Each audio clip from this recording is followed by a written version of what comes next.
We have Yugi's faithful Egyptian gods today. We have Gouki action, and we have, is that Spellcaster good stuff too? Make sure you guys smash the link crap out of that subscribe button so you guys don't miss out more awesome. You know, packing in a lot of Egyptian gods into this list, but I thought this list was actually really cool because it kind of encompasses some of the action of wanting to relive the thrill of basically playing Yugi's ace monsters together to kind of create a decent deck to be able to make a play. Now, obviously, and the backing of the Fiendsmith stuff in here, which is going to help. You have the, Soul card Soul Exchange, kind of help you out. You have the Dark Magical Curtain to start up the Dark Magician stuff. And the fact that there's no Herakti present in this list, I think is just really cool. You're using all of these different packages and engines to wrap up a interesting concept, to say the least. So, didn't think I would see a turbo pile Dark Magician action list really coming together, but you know what? This is definitely something else in terms of variations. Next up, we have Gouki. When I first saw this, I was like, there's no way that somebody's actually trying to make Gouki viable in 2026. And then you kind of realize, it's possible. The only thing you've got to realize is, like, you're playing Gouki. Your end board's not going to be anything too crazy to look at. I see we're playing the Necrofusion in here as a one-of. You've also got access to the triple Dominus Purge, and you've got 2 Dominus Spiral. I think this is one of the very first lists that I've seen that's actually wanting to play the Dominus Spiral, so you can actually kind of take advantage of it. Now, keep in mind, you do play some of the niche Gouki spell cards. Obviously, I think Rematch is probably one of the best ones you could have access to, but Gouki was a deck that had some of the dumbest cards within its archetype. So to see that, we've kind of slimmed down on the fat enough to kind of bring together a good list. Also, the fact that reasoning actually is workable in this list is kind of funny. Next up is Witchcrafters with Phimena and Blazing Cartesia. Now, what I really like about this list is when you kind of get underneath the hood here, being able to make the Witchcrafter fusion is kind of what this deck wants to do. You've also got access to the Dark Magician of Destruction, which I see we are playing one of the hands in here. I believe that hand's the one that negates the opponent's first spell or whatever that they choose to play. The hands of the magicians are some of the most interesting spell cards that they've actually made for this game. And I don't know, I find it interesting just to see, like, the ideas that you can kind of work together with the spellcaster piles and actually, make them work. Now, obviously, the Witchcrafter stuff's not the most consistent thing in the world. They definitely need cards to be brought up into the year 2026.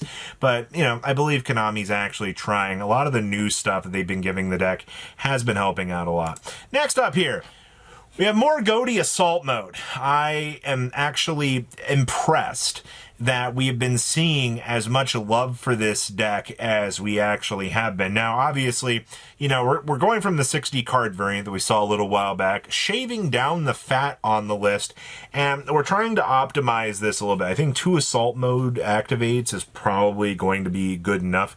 You're only playing 1 target in the main deck, which is going to be the Stardust Dragon Assault Mode, but this also kind of proves, the picture that people are trying to paint for this.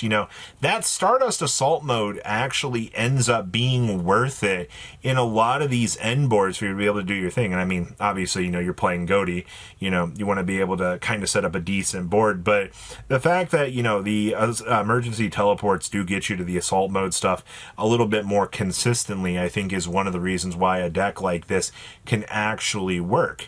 Next up, we have Odon with Argo Star. And yes, they are playing the one Egyptian god Ra in here because you forget Odon actually has the ability to beam out the Ra. It's not like the Ra can really do much when you do bring it out, but it is an interaction that does exist within the Odon deck itself for you to be able to do your thing. Now, this is a hot 60 card pile.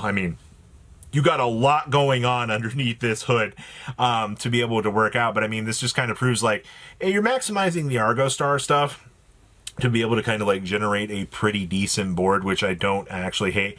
And I do see that we are playing the Wonky Quartet down there in the extra deck, so you'll be able to do some kind of funny little things with that. I do appreciate that. This is pretty innovative, honestly. I didn't think I would like this deck, but the more I've looked at it, like, this just looks fun. Next up here, we have Labyrinth actually sporting off Neos Fusion and the Neos Lord. Oh my gosh, you gotta be kidding me, right? So suddenly we have a working concept here to give Labyrinth a little bit of a boss monster to slap on the table. I also do see we are playing the Supreme King trap card as well. You know, if this deck actually cheeses out all of the fusions, your opponent is going to have a very hard time, because Labyrinth is able to kind of do some very disgusting loops with some of these traps. And the fact that, you know, you're going to possibly have a full field floating out here is not exactly something that I would want to be dealing with, especially, you know, near these end board generations. But this is an interesting concept. I appreciate the fact that, you know, we have working Zark support, actually a working Zark discussion in general for what you can do with this. Next up here, we have Rockets. A 60 card pile nonetheless. So we are using just 2 Black Dragon Collapse Serpents and 2 Wyvern Busters. I actually like those ratios. I understand that, like, some people are going to get trapped in the idea of, you know, this card's basically unlimited, you know, we can maximize it to more of an advantage. And I mean, sure, that's fine, but the OCG has triple Eclipse Wyvern. We already know that you would just much rather use the Eclipse Wyvern to kind of do some little broken things. I also see that we are playing one of Kaiba's specific cards within this list as well. So we have some working tech choices within this list that I didn't necessarily think were going to work out too well here. But, you know, I appreciate the fact that, you know, if we're testing out different variations and we're seeing, oh, hey, you know, idea like this is able to come together and actually work. Okay, well, then, you know, let's give Rockets a shot. You've definitely got some tools here to make this work. Next up here, we have an actual assault mode list. Oh boy, this is using, I see we've got the Albaz and the Ecclesia in here. Funny enough, I guess that does give you, well, with Fallen of White, you're able to turbo out into the Incredible Ecclesia and then beam on out another piece.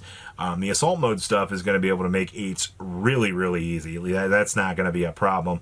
I do like the fact that the Fallen of White is just going to fix your problems. And that's really, really interesting to me.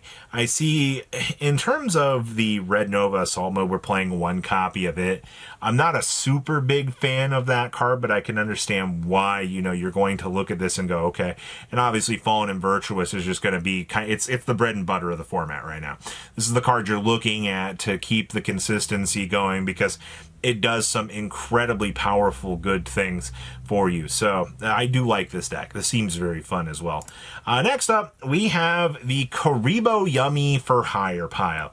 Yes, that's a lot of stuff going on in one deck, but these Kuribo monsters are able to basically bring themselves out on the field, and congratulations, you kind of got a nice little wheel going here for you to do your thing. Now, what I'm very surprised about is, traditionally with the For Hire stuff, you see Vanquish Soul being the package it's usually supplementing. No, this duelist actually chose to go the other part and just chose to use the Kuribos and the Yummy monsters, because, you know, you're still able to build a decent board with the Yummy stuff. You know, it might not be the most exciting thing in the world, but I do think it's good enough to look at and to consider, you know, the end board that you're getting at. So the For Hire good stuff here is actually kind of funny. We also do get to see, you know, triple Fossil Dig for Rex is just incredibly stupid for what you could have. And also, I mean, your For Hire package is actually pretty slimmed down for what you want to be seeing for this. And then our last list here is just funny things. So Nemorelia is able to kick this Divine Serpent back into the deck to bring out a Grand Manju. It was an interaction that I didn't think was necessarily good enough, but suddenly, you know, somebody was testing this out. You got double DD Dynamite, you got double macro in here, you know, you got extra. I mean, you don't really, looking at your extra deck here, like, there's some haha funny things that you can do in here, but it's not like crazy enough. So this was definitely the what in the world are we doing here sort of list. But what do you guys think? Please, you know, leave a comment down below, tell me what you guys think, and I will see your beautiful faces back here in the day, guys. You guys stay safe out there, right? Patrons, thank you.